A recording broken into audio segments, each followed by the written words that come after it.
What's going on, everyone? So, one of the things you may have noticed in game two, or towards the end of game two to be specific, was the Lakers starting to look out of gas.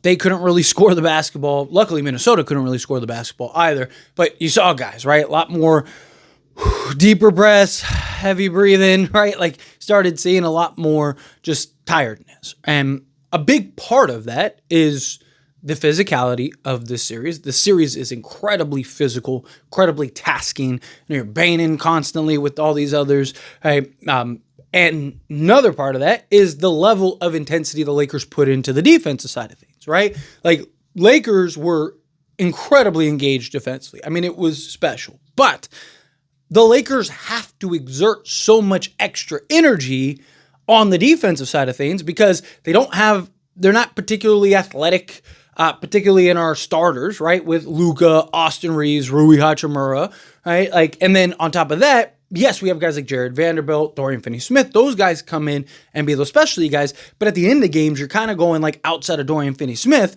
your typical kind of slower guys. So they're putting in all this extra effort.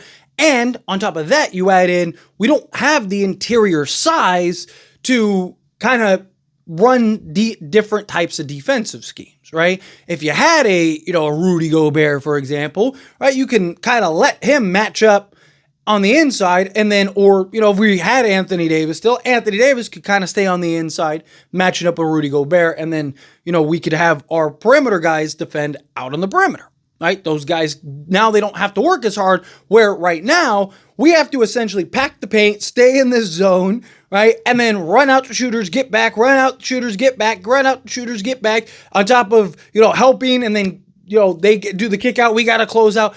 It's just a lot. Start adding all these things up together, you get to the end of the game and you're gassed, right? You're exhausted. Well, what's one of the ways that the Lakers can offset that, right? Because the Lakers aren't going to magically get bigger. They're not going to magically be able to sign a center. They're not going to magically be able to do some of the things that it's going to require to kind of offset some of that. And to me, it's as simple as hit shots, right? So you have to work twice as hard defensively. You have to work twice as hard offensively when you're not hitting shots, right? Because now you're not able to just settle on driving kicks from Luka and LeBron, right? Or even Austin Reeves, right? So now Austin Reeves has to be more aggressive offensively because his three-point shot isn't falling, right? Rui Hachimura has to be more aggressive offensively because his three-point shot isn't falling. Dorian Finney-Smith, LeBron James, is 1 of 5 from 3, right? He doesn't have the luxury of kind of hanging back. Like, you'll see times, right, during the season or when he's starting to get a little tight, you'd see him start chucking up a little more threes than he usually does, right? And it's because he's trying to kind of preserve himself a little bit here. But now, especially early on, guys are hitting shots.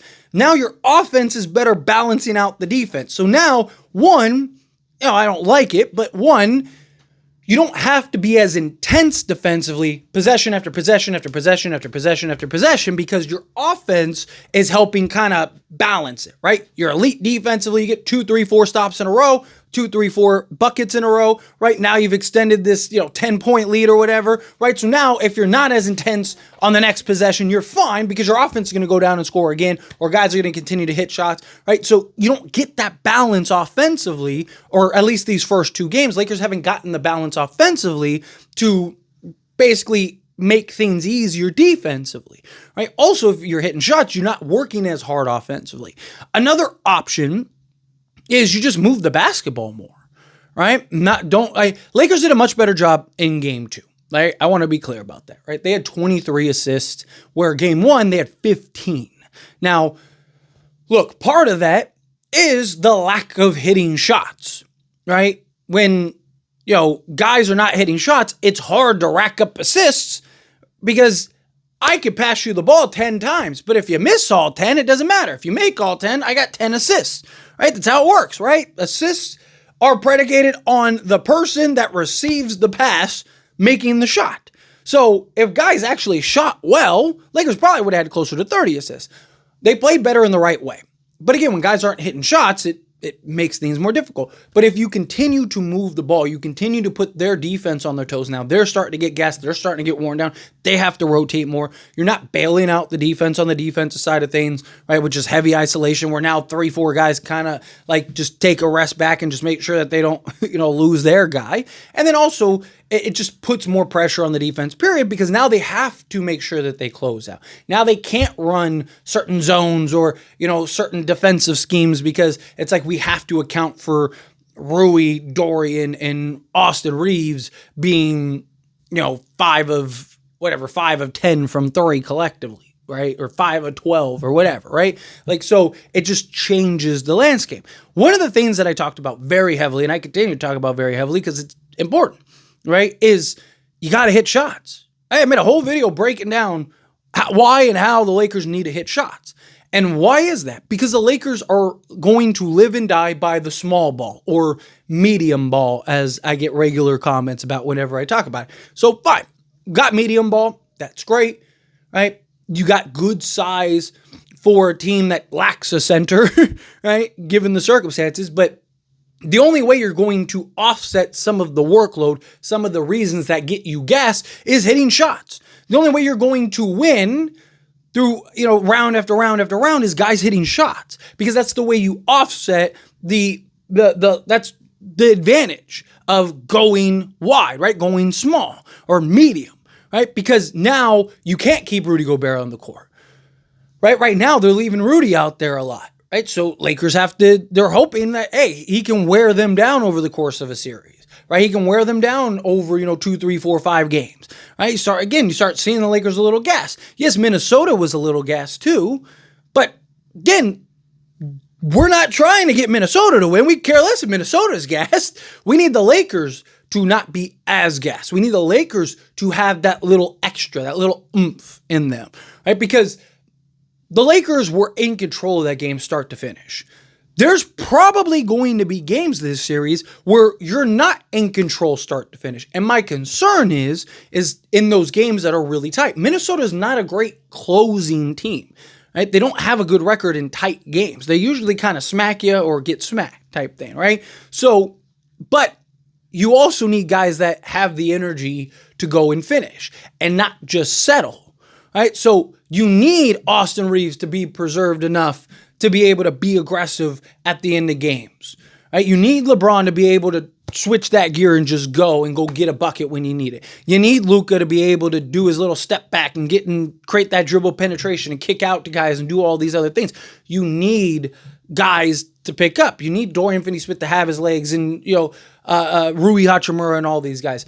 You need them to pick it up, right? So we need the Lakers to just be better in all facets. Minnesota, I'm not as worried about, right? Because Minnesota, they're not like, yes, I know they're a top 10 offense, but they're not this like elite shooting team. They're not this like it's mostly just Anthony Edwards, him being a playmaker, basically what you saw in game 1, right? If Lakers could do a better job of just keeping guys respectable, then Lakers will win games just on the defense and tight games, Luka, LeBron, Austin. Like, again, I'm not as concerned with it as I would be some of these other teams, right? Like the Thunder, right? Your defense can be great, but they still are good enough offensively. They can outscore you. Boston, right? Boston will just let it rain on you. So you got to be able to consistently put in that offensive production, consistently put in that offensive effort, right? Like, again, this was part of and I talked about the whole rest thing, right? It's part of my concern, right? Guys were in rhythm. Guys were shooting well. Dorian Finney-Smith in particular, right? Luka was shooting the ball well. LeBron was starting to get into a rhythm. Austin Reaves was shooting great, right? You had all these guys that were shooting the ball very well. And you saw that continue to pick up. And then you just, boom, halt that. Give everyone a week off. And then they got to go jump into a game. And you saw them. They were rusty. And then they get another 3 days off. And then they got to jump into a game. And they're rusty. Now they're getting another 3 days off, jumping into a game. I'm hoping they're not as rusty.